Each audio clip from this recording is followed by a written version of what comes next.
E aí, pessoal, tudo bem? Eu sou o professor Júlio César e seja bem-vindo ao canal Estudando Matemática.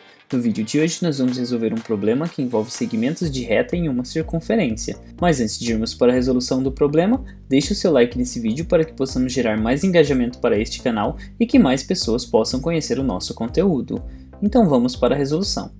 No enunciado do problema nós temos, a partir de 5 pontos distintos sobre uma circunferência, quantos segmentos de reta diferentes podemos formar com extremidades nesses pontos? Então pensando nisso, nós temos uma circunferência e 5 pontos que estão sobre ela, e esses pontos são todos distintos. E o questionamento que nós precisamos responder é quantos segmentos de reta diferentes nós conseguimos formar a partir desses 5 pontos. Esse problema pode ser resolvido de muitas maneiras diferentes. Nós vamos apresentar algumas destas estratégias. Mas antes de começar a resolução, nós vamos nomear esses 5 pontos sobre a circunferência, como A, B, C, D e E. Uma primeira estratégia que poderíamos pensar é aquela na qual nós desenhamos todos esses segmentos. Então vamos considerar o seguinte, vamos começar pelo ponto A e determinar todos os segmentos que partem deste ponto. E nós temos os seguintes segmentos, o segmento AB, o segmento AC, o segmento AD e o segmento AE. Dessa forma, a partir do ponto A, nós determinamos 4 segmentos distintos. Agora vamos para o ponto B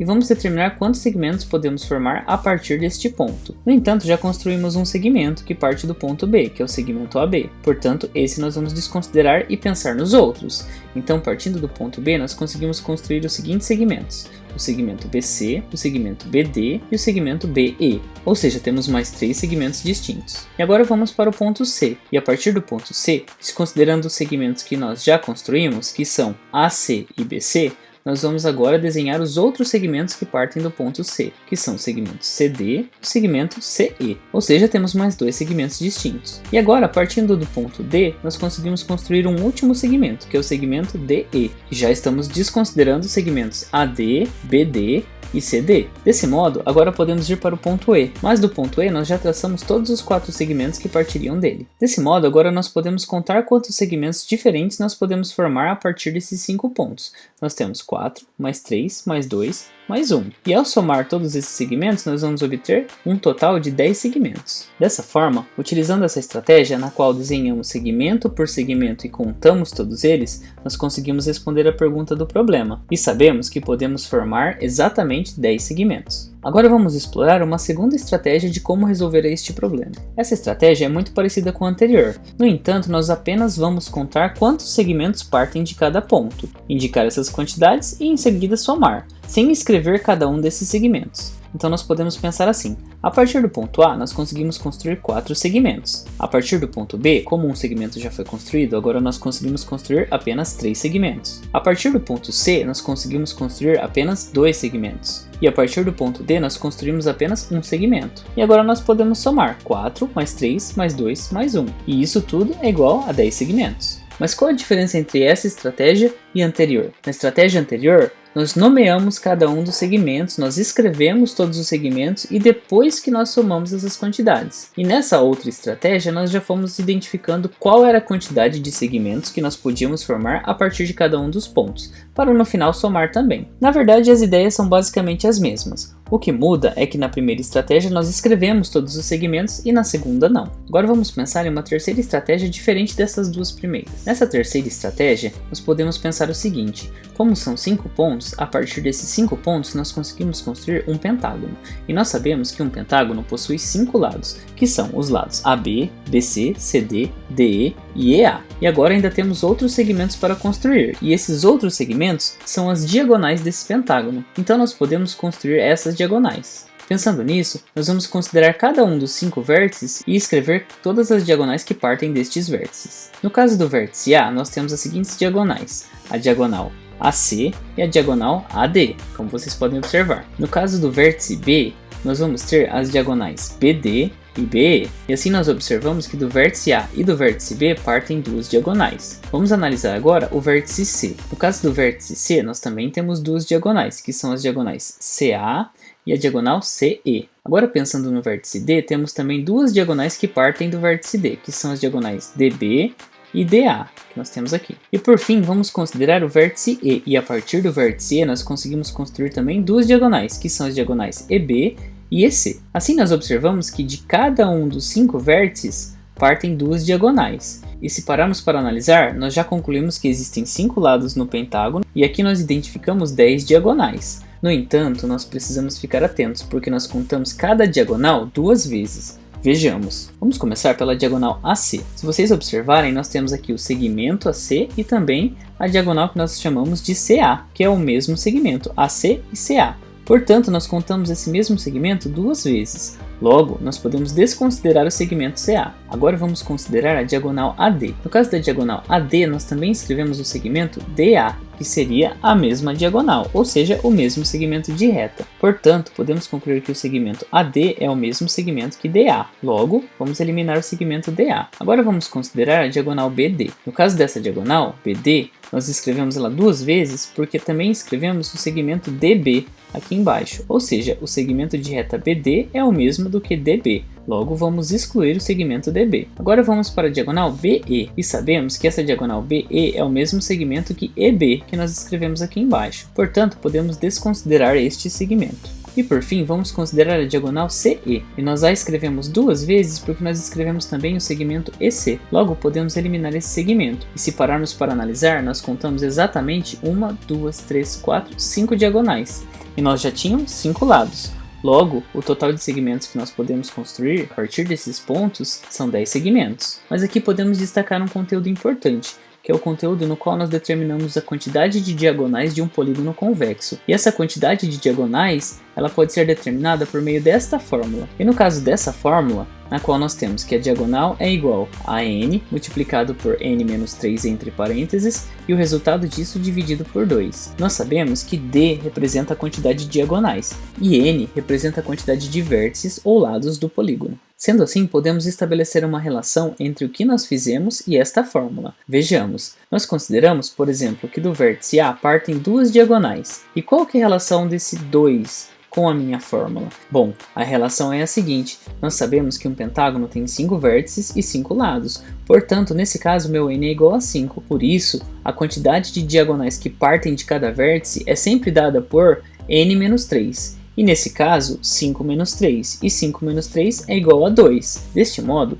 de um pentágono convexo, de cada um de seus vértices partem exatamente 2 diagonais, como nós já havíamos observado anteriormente. Vocês podem observar que a partir do vértice A partem 2 diagonais. O mesmo vai acontecer com o vértice B, o vértice C e assim todos os outros vértices. Então, nós chegamos à seguinte conclusão, que nós tínhamos 5 vezes 5 menos 3, que é igual a 2, ou seja, 5 vezes 2, e o resultado dessa multiplicação é 10. E 10 é exatamente a quantidade de diagonais que nós obtivemos da primeira vez que contamos, porque se vocês lembrarem, nós tínhamos contado 2 vezes cada uma das diagonais.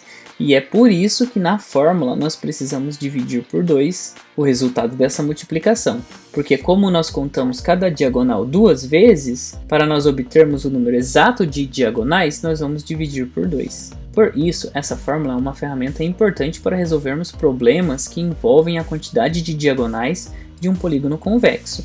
E como vocês observaram, o problema não tratava exatamente de diagonais, mas nós podemos pensar nele como um problema no qual nós podemos contar a quantidade de lados de um pentágono somados com suas diagonais, porque tanto os lados quanto as diagonais representam segmentos de reta, e o nosso objetivo era determinar quantos segmentos de reta nós podemos construir a partir de 5 pontos distintos em uma circunferência. E esses 5 pontos podem ser representados por vértices de um pentágono. E foi essa a ideia que nós utilizamos nessa terceira estratégia, e nós chegamos à conclusão que, quando somamos o total de lados, que é igual a 5, e o total de diagonais, que também é igual a 5, nós vamos obter exatamente 10 segmentos de reta. Mas podemos também pensar em uma quarta estratégia diferente para resolver este problema. Vejamos. Nós podemos pensar da seguinte maneira: considerando que nós temos que determinar quantos segmentos de retas diferentes que nós podemos formar com extremidades nesses pontos, nós sabemos que cada segmento de reta possui 2 extremidades, e as extremidades dos segmentos que nós vamos formar são representadas por cada um desses 5 pontos que nós temos aqui no nosso problema. Desse modo, podemos pensar nessa pergunta e refazê-la da seguinte maneira: quantos são todos os possíveis conjuntos de 2 elementos que eu consigo formar a partir de 5 elementos, uma vez que nós temos 5 pontos e nós queremos formar conjuntos com apenas 2 pontos? E pensando desta maneira, estamos remetendo a um conteúdo de análise combinatória, que é a combinação simples. E no caso da combinação simples, nós temos a seguinte fórmula, na qual a combinação de n elementos tomados P a P é igual a n fatorial dividido por P fatorial multiplicado pelo fatorial da diferença entre n e P. Mas qual é a relação de uma combinação simples com esse problema? Aqui nós temos 5 elementos distintos, que são esses 5 pontos. E nós queremos formar conjuntos com apenas 2 pontos. E na verdade, queremos formar todos os conjuntos possíveis.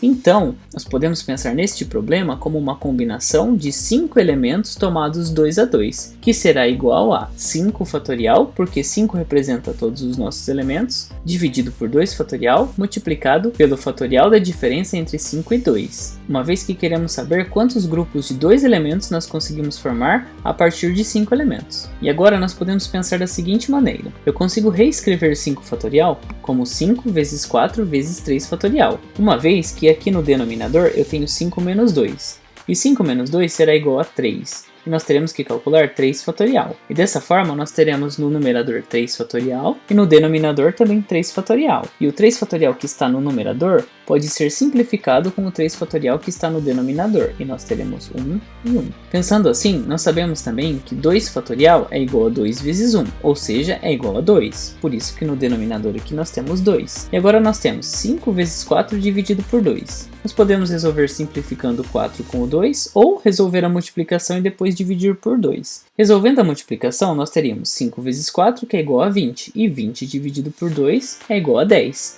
Dessa forma, a partir de 5 elementos diferentes, nós conseguimos formar 10 grupos diferentes de 2 elementos. Deste modo, nós podemos concluir também que nós podemos formar com extremidades nesses pontos exatamente 10 segmentos, como nós já havíamos concluído nas 3 estratégias que nós utilizamos anteriormente. O interessante deste problema é que nós podemos pensar em sua resolução de várias maneiras diferentes. E eu vou deixar uma pergunta para você. Você pensou em uma outra estratégia para resolver este problema? Se você pensou, escreva nos comentários, assim nós podemos compartilhar diferentes estratégias para a resolução de um mesmo problema. Ou também, se você ainda tem dúvida, escreva para mim aqui nos comentários também, assim nós podemos sempre aprender mais. Não se esqueça também de se inscrever no canal para ficar por dentro de mais problemas, desafios, questões e as suas resoluções. E confira também as playlists que eu vou deixar listadas aqui no final do vídeo. Muito obrigado pela sua atenção e até os próximos vídeos.